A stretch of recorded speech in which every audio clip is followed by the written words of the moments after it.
Si Srivas Pandit at Nimai Pandit.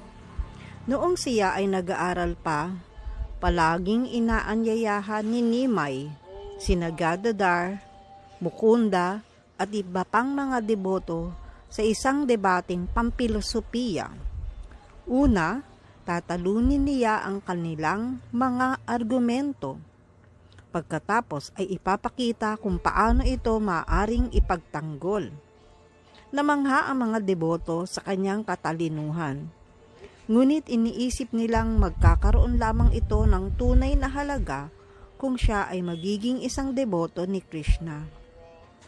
Tuwing makikita ni Nimai ang mga deboto gaya ni Srivas Pandit, ginagalang niya sila sa pamamagitan ng pagpupugay at sila naman ay nagbibigay sa kanya ng pagpapala at sinasabing, naway magkaroon ka ng debosyon kay Krishna. Isang araw habang naglalakad si Srivas Pandit, nakasalubong niya si Nimai sa lansangan. At sinabi niya, nag-aaral ang mga tao upang maging mga deboto ni Krishna. Ano ang silbi ng kanilang pag-aaral kung hindi rin sila magiging deboto? Huwag mong sayangin ang iyong oras. Simulan mo nang sambahin si Krishna sa lalong madaling panahon. Naramdaman ni Mahaprabhu ang matinding galak nang marinig ang mga salitang ito mula sa sariling deboto. Sumagot siya, isa kang deboto. Sa iyong habag, tiyak na magkakaroon din ako ng debosyon kay Krishna balang araw. Pagkamat hindi maiwasan ng mga deboto na maakit kay Nimai, hindi nila siya nakikilala bilang kanilang sariling sinasambang Panginoon dahil sa impluensya ng kanyang Yoga Maya, Lila Sakti. Tunay itong isang kagilagilalas at kaakit-akit na banal na pangyayari. Pagbalik ni Mahaprabhu mula sa Gaya, nagsimula siyang magpakita ng lahat ng palatandaan ng isang taong lasing sa pinakamamahal na Diyos. Natakot si Sachi Mata. Iniisip na nabaliw na ang kanyang anak. Nang dumating si Srivas Pandit upang makita si Mahaprabhu, sinabi ni Mahaprabhu, iniisip ng lahat na nababaliw ako. Ano sa tingin mo ang nangyari sa akin? Natawa si Srivas Pandit at sumagot, ang iyong kabaliwan ay mabuting kabaliwan. Nais ko ring maranasan ito. Nakikita ko sa iyong katawan ang mga palatandaan na matinding pag-ibig sa Diyos. Napakabuti sa iyo ng Panginoong Krishna. Labis na gumaan ang loob ni Mahaprabhu. Niyakap si Srivas Pandit at sinabi, kung sinabi mo rin na mababaliw ako, sana'y nalunod na ako sa ilog Ganges.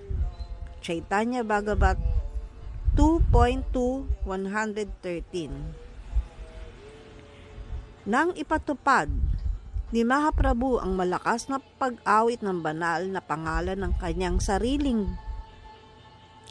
bahay at sa bahay ni Srivas Pandit, nagsimulang magreklamo ang mga hindi naniniwala sa Diyos. Sinabi nilang hindi sila makatulog dahil sa ingay. Naghahanap sila ng paraan upang pigilan ang kilusan at nagsimula pa ng mga maling balita na parurusahan ng hari ang mga deboto. Ang inosenteng si Srivas Pandit ay naniwala sa mga chismis at napuno ng pag-aalala. Nagsimula siyang sumamba kay Nrsimhadev upang humingi ng proteksyon. Nang maunawaan ni Mahaprabhu na natatakot si Srivas Pandit, agad siyang pumunta sa kanyang bahay at sinipa niya ang pinto at sinabi, sino ang iyong sinasamba? Sino ang iyong pinagninilayan? Masdan mo. Ang iyong sinasamba ay nakatayo mismo sa harapan mo. Ililigtas ko ang mga matuwid at wawasakin ang masasama. Huwag ka nang mag-alala. Pagkasabi nito, umupo siya sa birasana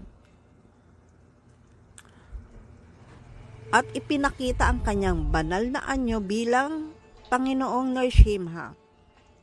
Hawak ang Shangha, Conch, Chakra, Discus, Gada, Club at Lotus. Nang makita ni Shrivas Pandit ang kahangahangang pagpapakita ng Panginoon, napuno siya ng matinding pagmamahal at nagsimulang bumigkas ng mga papuri. Nalugod si Mahaprabhu sa kanyang panalangin at inutusan siyang tawagin ang kanyang asawa at pamilya upang masaksihan ang kanyang banal na anyo.